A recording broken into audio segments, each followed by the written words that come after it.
Hey guys, it's me Tilly, and today we're back with our first actual Guardian raid guide featuring Vertus.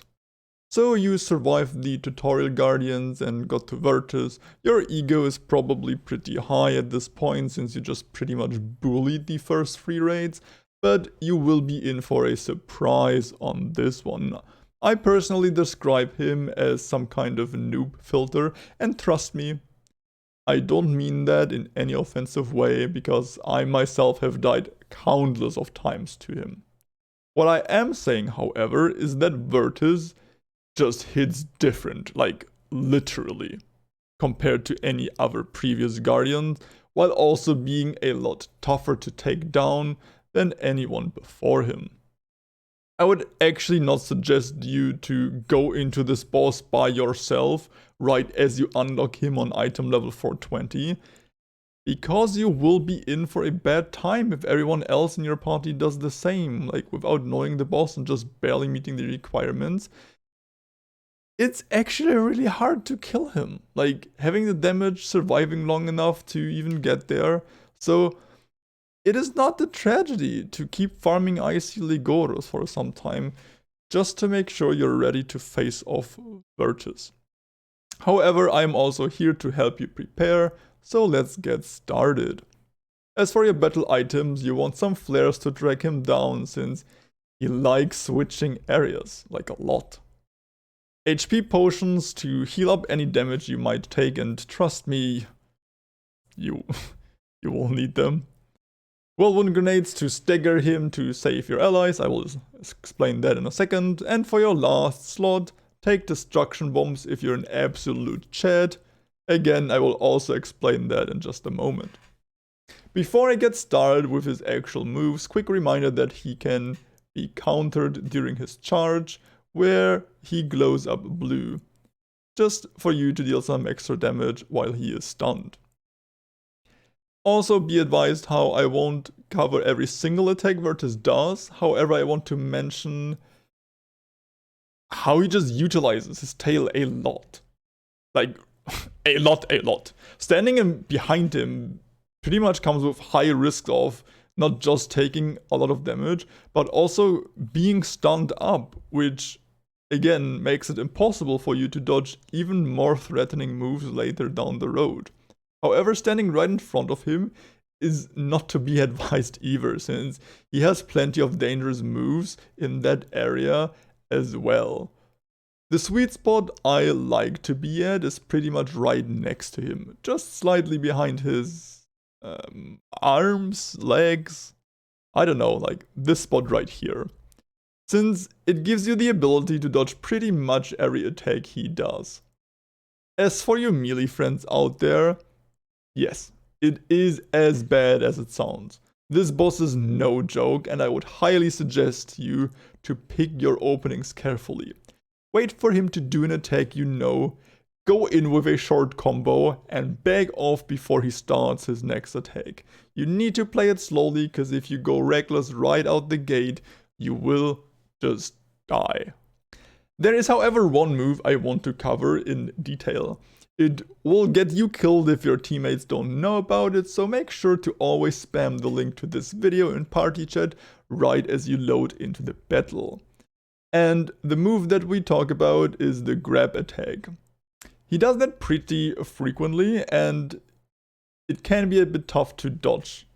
So hear me out here.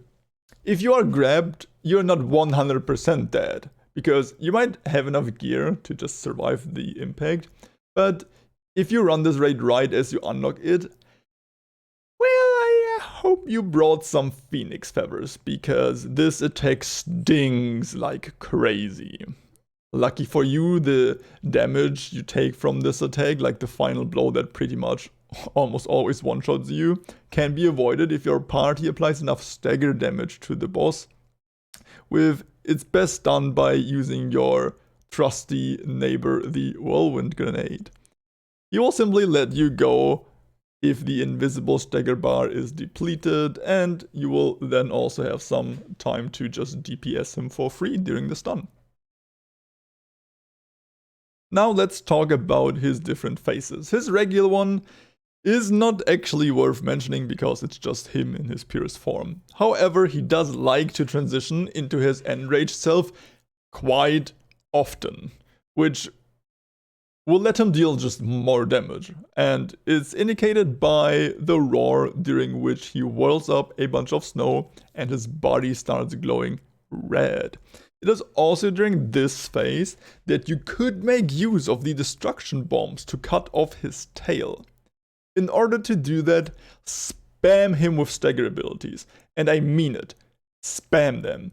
Use your grenades, like the whirlwind that you brought, your awakenings, everything you got, because it is quite hard to make him flop over during this phase. However, if you get it done, there will be a mark on his tail, as you see in this video right here. Now, you only need to throw the destruction bombs right on top of it, while also using any weak point skills you got, and his tail will be gone. Well, if everybody in the party participates in that activity, you by yourself will need more than one rotation. I told you how that is the chat move to do earlier, since, yes, you do get rid of his tail, which will be quite nice for the melees, so that they don't have to borrow the tail anymore, which is one of the hardest parts, really. But I would not really recommend doing that, really, since you will force him to go into his third phase right away, which otherwise he would only enter at 25%. Now you could try to time the cutoff with him reaching that HP threshold, but once he enters it by himself, aka reaching 25%, you cannot stagger him anymore, aka you can't cut off his tail. So you need to cut it off sometime before 25%, which means however far before the 25% you cut it off, you just have to deal with his third phase for that much longer. During this last phase, he grows even stronger and also becomes a lot faster, making it even harder to dodge like any of his attacks, really. Especially like the grab attack, which almost happens instantly now.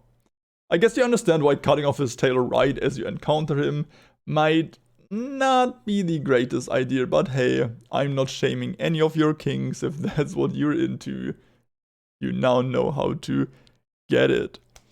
But for now, that's pretty much all of the important info I want to cover in this video.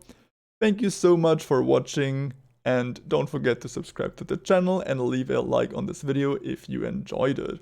I also stream the game regularly over on Twitch. There will be a link down below in the description if you ever want to just hang out and have some fun time. But for now, have an awesome day, and I will see you in my next video. Bye!